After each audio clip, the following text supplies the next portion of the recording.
today we're going to show you how to remove and replace the turn signal switch right here, the cruise control switch assembly on a Dodge Magnum or Dodge Charger, guys. It will be the same for both vehicles, exactly the same one, since they have the same interior, the same dash. So stay with us to see how we're going to do that, and don't forget to subscribe for one new video. Ours right here now, it's when you turn it on, when you turn the steering wheel all the way left or right, it doesn't turn the blinker off, so you have to do it manually, so we're replacing it. So what you need to do, guys, you need to unhook the battery first, then let it stay for at least 30 minutes before the repair, because we will be removing the airbag. Okay guys, we unhooked the battery, it's been about 30 minutes. Now if you turn the steering wheel like that with a 10mm socket, guys, right there you can find it, there is a bolt actually, okay, and those are not very tight usually. So go ahead and unscrew that, okay, just like that, and okay, you can actually even remove it once you take it out. You see, just like that, that's what the bolt looks like. Now you need to turn the steering wheel to the other side right there, and there is another one. And as you can see, you can do those only with a socket, you don't even need a ratchet. Okay, so go ahead and remove this one. That will be the first thing that we'll need to do, remove these two bolts. Okay, almost there, almost out, right there. And now guys, what you need to do, you need to just grab the airbag. Be careful, the wires are still attached, and you need to disconnect the wires now. Okay, now this wire, there is a thing that you need to lift up right there. Okay, pull it out and be careful, don't drop it like we did. And now those, you need to squeeze those things in, okay, and pull it out. Never twist them, just pull them straight up. Okay, and that's the wire holder on the boat, and guys, that's the airbag. Okay, now guys, we need to disconnect that wire right here, that white one. So we need to press down. Okay, right here you need to press down on this one and pull it out. That's where it goes. Now with a 10mm Allen wrench, guys, one person needs to hold the steering wheel, the other one, okay, need to take it off. Okay, almost there. Okay, that thing is super tight. And go ahead and remove that one. You need a big brake over bar because those things are super tight. Okay, and you want to position your steering wheel up so you don't get confused. We'll show you, cannot mess it up, but just in case, that's what the boat looks like. And there is thread lock on it, so when you install it back together, you will need to apply thread lock. Now you need to pull it out, and you can see that arrow right there where it's pointing. Okay, it's aligning with the one underneath right there. Okay, just pull it out, feed the wires through the little hole there. Okay, and we're almost out with pulling the steering wheel out, guys. Okay, let me show you right here. Okay, now that spring lock right here, we need to line it like that. It needs to line up pretty good, and there is 3 screws that we need to remove, one on the bottom, one here, and one right there with a T15 too.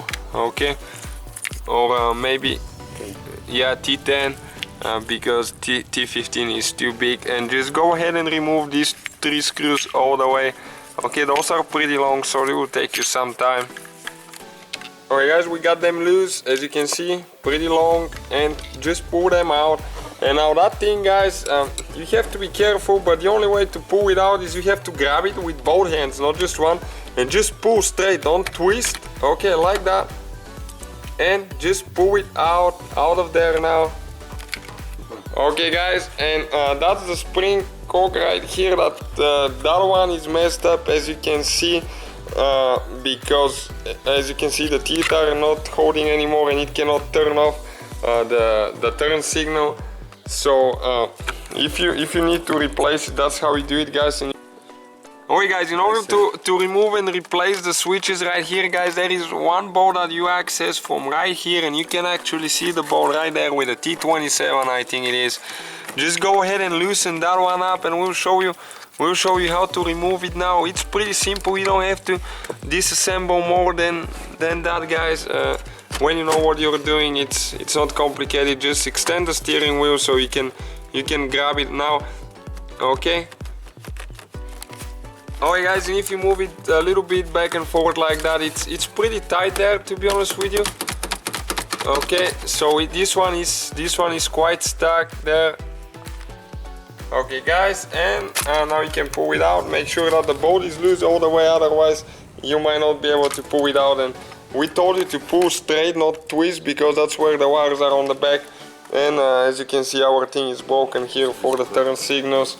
Okay, so now we have the new one, the replacement one that we have out of a parts car right here. And as you can see, this one is perfect. Okay guys, so the easiest way to put everything back together now is you need to pull the switches out, okay? And while they're out, you need to go ahead and put those, okay, those 3 bolts now right there, just like that. You can do it the other way. You can install the switches on the steering column as well, but this one will be the easiest way, because otherwise you might not get it right and you might damage the connection. Okay, so we recommend doing that when you install it. When you're pulling it out, it doesn't really matter so much, but this will be the best way to do it. Okay guys, and now you need to make sure that everything lines up here good. You need to go in a certain angle, you need to go straight, okay? It goes only in one angle, so you need to make sure everything's good, it cannot turn, and then you need to push it in, because there is a few teeth around this one now that we will need to push in, okay, just like that now. Okay, and you just push it in and it goes in. Now it needs to make sure that you line up with this one right here, okay, like that. It needs to be perfect, okay.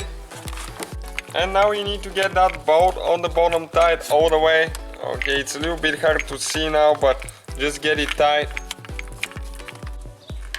Okay guys, and now go ahead, and in order to install the steering wheel, you just need to feed the wires through the hole, okay, like that.